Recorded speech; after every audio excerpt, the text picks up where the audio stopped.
think the main difference with Germany is that Germany has, in principle, all the universities are the same. They have the same structure, they have the same goals.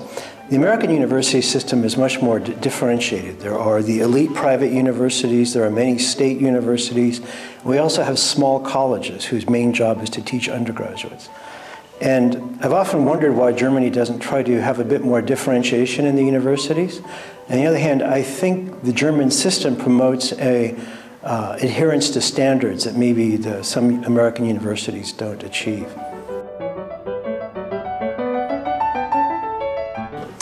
Okay, well, I'm an economic historian, and most of my research deals with Germany. So I spend long periods here because I have to use archives and libraries, and I'm involved with several projects with collaborators who are German universities. The origin of this are personal. My mother was German, and my brother was in the American Army. He was stationed for many years in Germany. So even as a younger person, I spent a lot of time in Germany, and I've always liked the country. I'm interested in German institutions and German history.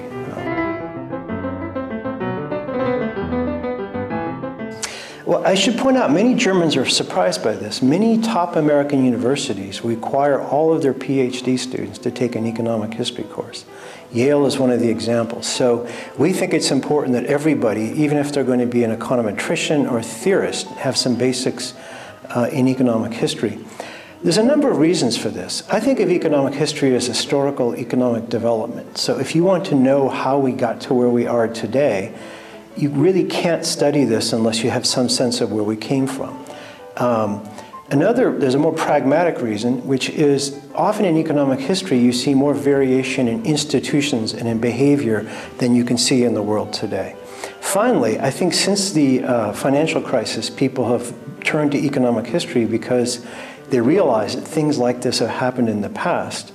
And understanding what happened in the past helps you to get a better perspective on what happened in 2007 and 2008. Let me see. Well, any kind of technological development, for example, there's a tendency for us to think there's a new invention, it will change the world. Well, some inventions in the past actually did change the world. Most did not. More interesting is to understand how they changed the world. So, for example, the railroad was revolutionary. Understanding how the railroad was revolutionary helps us to understand other technological changes. Well, I should say I have another perspective on this. I did my PhD at Stanford, which is in Silicon Valley, and I worked for the Stanford Computer Center. I saw one of the first IBM personal computers, and I saw some of the first Macintosh computers. And when they became available, people thought this would change the world overnight. Well, it didn't change the world overnight. It has changed the world. They really have been revolutionary, but it's taken more like 30 or 40 years for the implications of technology to play out. I think in the next 20 years we'll see even more changes. I think what economic historians learn is that many revolutionary things really aren't, and even when they are truly revolutionary, it can take a long time for them to really reveal all their advantages. Often the original invention is not itself terribly useful. It would be very painful to work on an IBM personal computer today, the original one. The other thing is often they require changes in complementary firms, consumers, institutions that themselves take a long time to work out.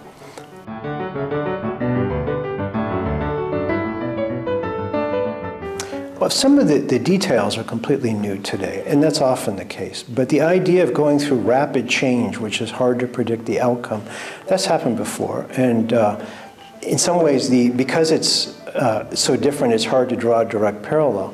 One thing I'll point out that is discussed much more in the United States and in Europe is the importance of so-called non-bank financial institutions, the shadow banking and things like that. This is something that emerged in the United States, nowhere near as importantly, but the United States, because our banks were historically small and very limited in scope, that was in the 19th and early 20th century, some of the most important financial functions were undertaken by either the market or by institutions that were not technically banks, for example, insurance companies. So we've been down that road before. And one of the things I wish would happen in the US was that people would think more about the historical precedents for this completely unregulated form of banking services, the non-banks, the shadow banking in the United States.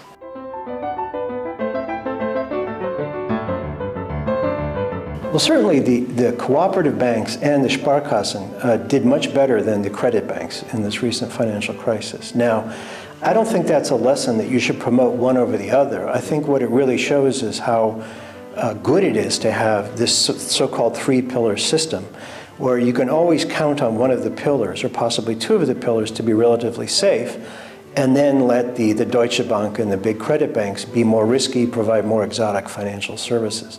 Of course, one could say that perhaps they went too far this time. But still, by having this array of financial institutions which are specialized in different ways, it means that you have more stability for basic financial functions. It's institutional diversity. The cooperatives have a different legal form.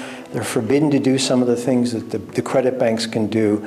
That is built into the system. In a way, other countries have diversity in their banks, but the banks choose the diversity themselves, and they can move away from that diverse function and end up imitating each other in ways that mean that the whole system is more fragile.